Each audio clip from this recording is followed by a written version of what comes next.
Kita mo naman yung banat mo. Si 120 ka na oh. 120 na.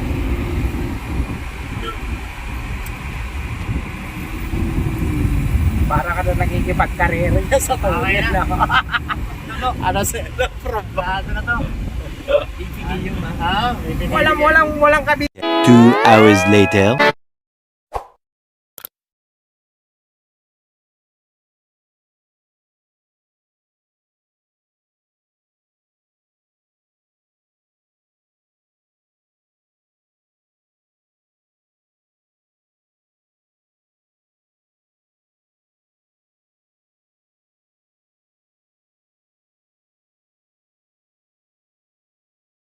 Rail.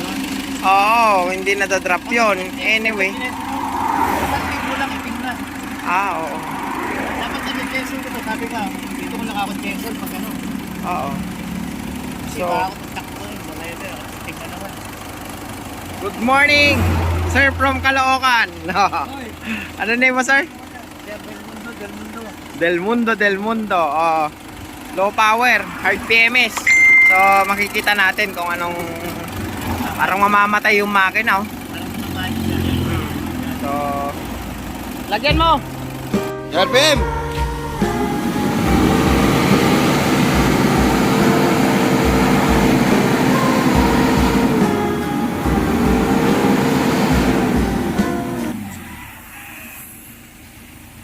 Black smoke.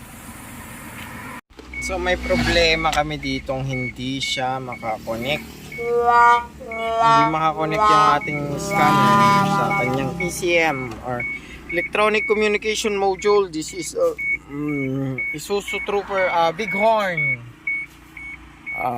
imported for GX1 engine.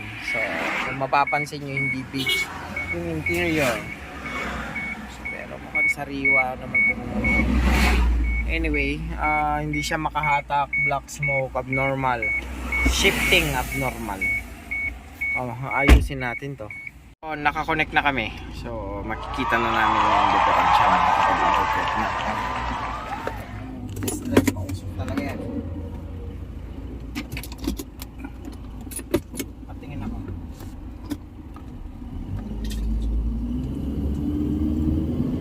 Oh, alam mo na. Okay na. So, na-interpret na yung data, job order na lang. So, guaranteed. Yung powerless tsaka mausok mamaya, powerful na.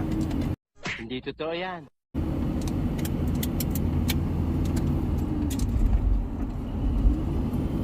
Sure yan, sir. Mamaya dun sa tulay 100 na tayo. Yung magmula dun sa tapat ng shop. Pag banat mo na gano'n. 100 yun yung ano. Wala. Hayaan mo na, dito ka ng video sa daan. So, okay na yan. Patayin mo na yung video mo. Kaya Dito, sir, kasi sa ang 4GX1, yung lifespan lang ng ano nito, lifespan lang ng mga injectors nito as dictate by Isuzu is 100,000 kilometers. So kung hindi pa to nagpapalit ng injectors, look, meron ka pinalitan na yan eh. pinalitan na to ng injectors. Anong pinalit na injectors? Brand new or used din? Yung mga ano lang, surplus lang.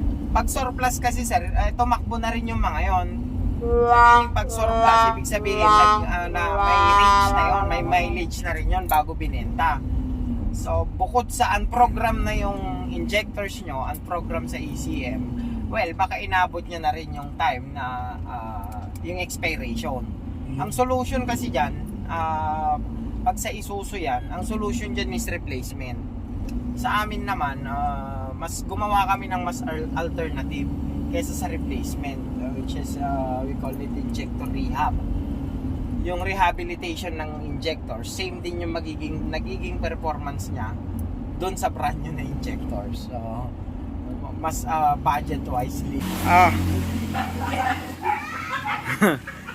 From Caloocan. So, meron tayo dito ang Isuzu Trooper, Isuzu Bighorn. Imported 4x4 from Caloocan. So, low power issue, black smoke. Tapos, syempre, maling settings.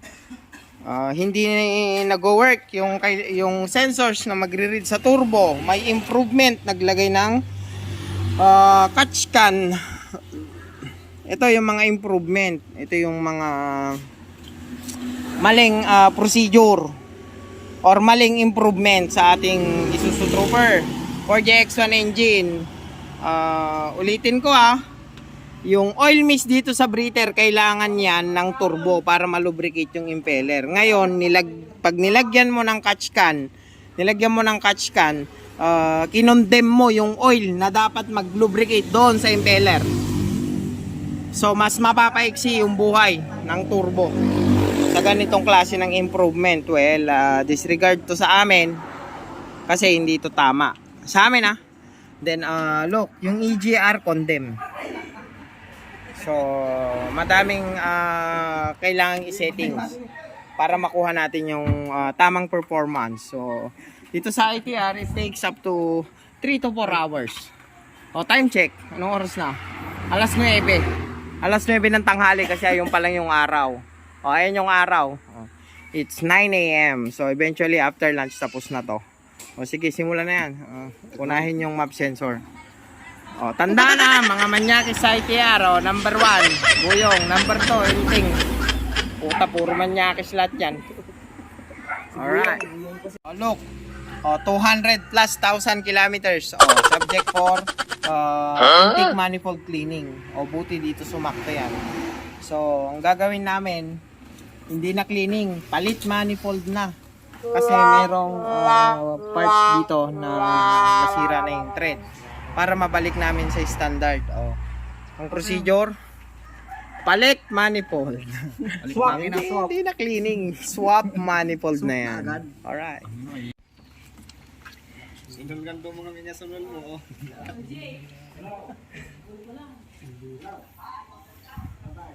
Change 2 hours later. So, eto na. Finishing touches, nililinis na lang. Nililinis na lang. Pero based sa data, napandar namin, nag-normal na. Well, hopefully, ma-eliminate na yung black smoke. Tapos, nandyan na yung power. Nandyan na yung power. May gigil na yung makina. Makikita natin ngayon. So, kailangan linisin muna kasi may bakas ng may bakas ng manyakis yan. Okay na, buo na. Test drive na kami.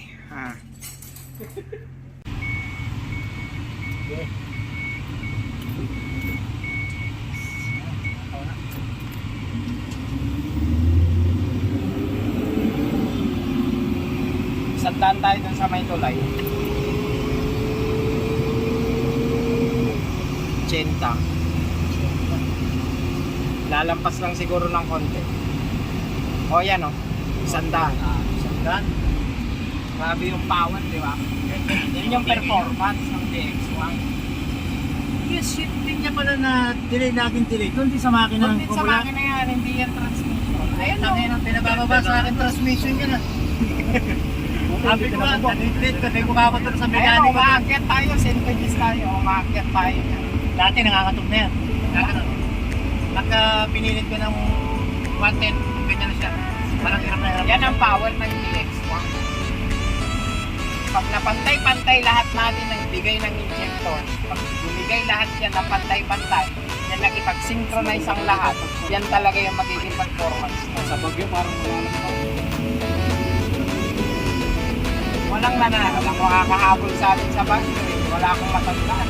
Kailan na kasi makiat tayo ng bagyo yung bagong sakyan na labas. Ginarera natin. Yung power, 160 na kami dati. yung powerless noon, power full lang eh. Saan yung tol? Sa may ikon?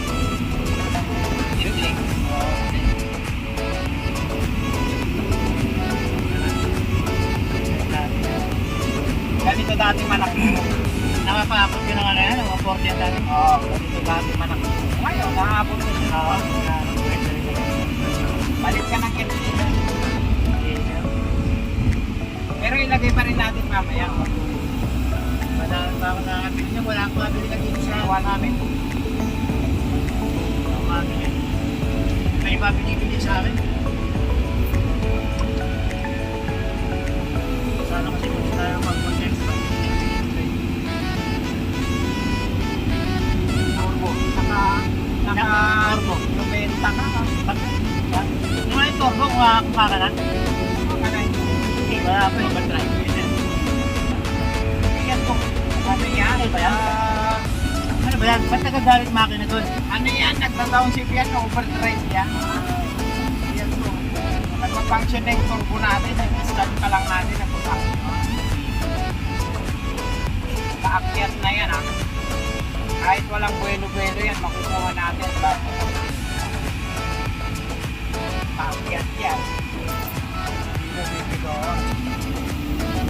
Kung walang power ito, magapang na dito. Pero sa atin, tingnan mo yung speed niya, tuloy-tuloy. Gapang yan, tapos pag dinay naman ng ganyang galit niya, buga ng usap niya. Wala na yung ulo. Alam mo, 70, mag-80 pa dyan sa ibabaw yan.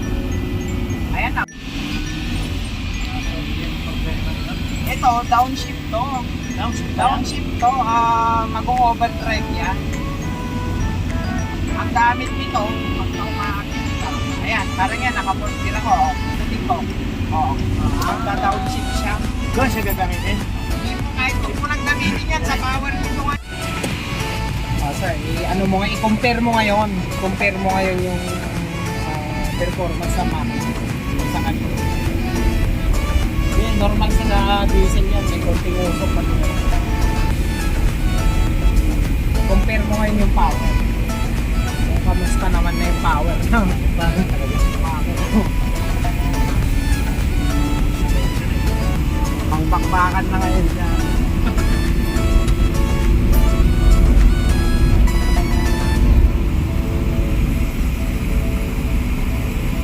Ano masasabi mo sir? Okay. Satisfied ka ba Okay yan? na. Sarap lang gamitin. Pang ilang mekaniko na. Akapat. Punta. Yan yung performance niya nung una, nung bago sa'yo. Oh, Parang hindi pa siya inabot. Ang panak ko nito kasi nga nagpunta kami ng ano eh, sarap gamitin. Gamit pa nga nung aking pamangkin to. Ngayon, kahit ilang bagyo yan. Kahit ilang bagyo yan ngayon. Kaya. Oo sir, kahit 10 paahon yan. Kita mo naman yung banat mo. Nagsisin to 20 ka na. 20 na.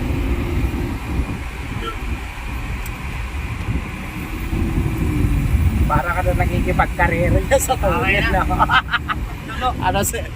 Bago na to. Ibigay yung Walang walang kabitin yan sir. Sabi ko nga hindi ko na nga sinaksakan ng scanner eh. Kasi kanina pa lang nabasa ko na sir, malakas yung ganyan yan. Takbo pa lang.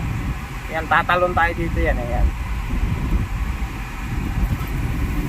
Yung overtake ka dyan sir. Wala ka ng kabitin dyan. Oo, kasi nun nga, ganyan yan eh. Magalit lang ng makina. Kanina nga, tinapaka mo ano eh. Gulat ka na. Para sa sabog yung makina eh. Ang tapang no. Oo. Ang tapang no ano yan. Sabog na walang kagatol-gatol. Anytime, kung kailangan mo ng power, magda-downshift na yan. Walang diferensya sa transmission. Ang diferensya niyan lahat makina. Nakita mo naman yung injectors mo kanina binuksan ko, lahat ng injectors, lahat leak, lahat under PMS. Lahat ng injectors mo. Ay, pasukin mo na yan ngayon, oh. Ang tinis niya ng lumaban. Kaya hinahanap ko eh. Walang kabitin. Yan, kahit pasukin mo yan.